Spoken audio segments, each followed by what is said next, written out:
Fan reactions bringing about changes from helping Channel Awesome face off against YouTube and Google to preventing a potential snafu with the Fine Bros. What does this say about social media and the power of online communities? I'm Ollamh, and welcome to Weathering the Front.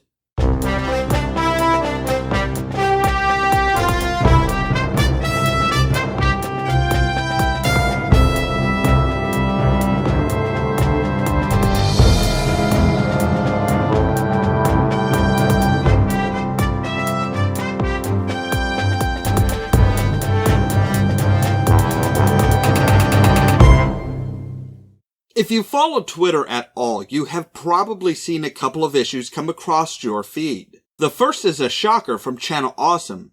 Doug Walker made a video called What the Hell YouTube, where he explained that they had an incorrect copyright claim against their channel. In the video, he explains the frustration of dealing with YouTube about the issue. It seems there were numerous problems with filing a dispute on the claim, from the initial forms not working to getting no response from YouTube at all. The video received a lot of attention as they were not the first to have such a problem, but they are large enough of a channel to cause waves.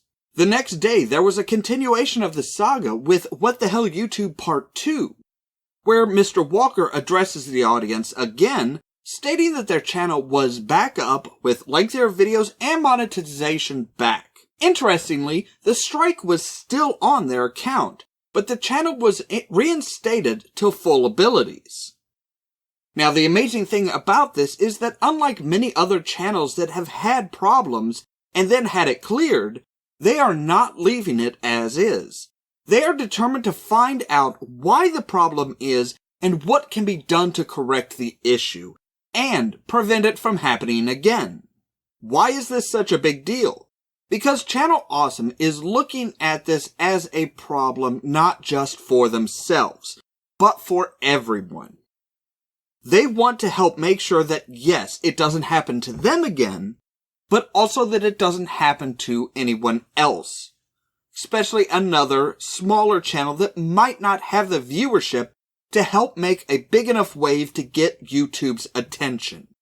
Now, this isn't the only issue in the past week that has been resolved by public outcry on social media. Another story that you may have heard about is the Fine Bros and React World. In case you hadn't heard, the Fine Bros came up with a plan for a multi-channel network called React World. The idea was that people could use their exact same format and tools to make their own additions to the React video library under the Fine Bros label. Now, personally, I watched the initial announcement video and felt much the same way others did, that this was an attempt to clamp down and prevent certain types of videos that could create competition for them. After the initial outcry, they released a video called Update, where they attempted to correct some misgivings about the announcement. This video was a more face-to-face talk about what they were doing. Yes, they applied for a trademark for their React branding, but not to clamp down on all reaction videos, but to prevent someone from using the same titles and exact same setup. They stated that you could use a few elements of their show, but not rip it off. Again, this caused outcry and a continued decline in their subscriber base. Finally, they decided to abandon the project, rescind their trademark, and release any and all content ID claims. The statement said that they, quote, realized that they built a system that could be used for wrong. The reality that trademarks like these could be used to theoretically give companies, including ours, the power to police and control online videos is a valid concern. And though we assert that our intentions were pure, there is no way to prove them. Again, my personal feeling is that the initial announcement was poorly worded, and that made it so that people were mistrustful and unwilling to accept a clarification. Everyone saw the bad possibilities, and understandably so, and were reluctant to see the apology and explanation as anything more than backpedaling. Now, what do these stories say about the current state of our society and social media. That people together, even online, have power.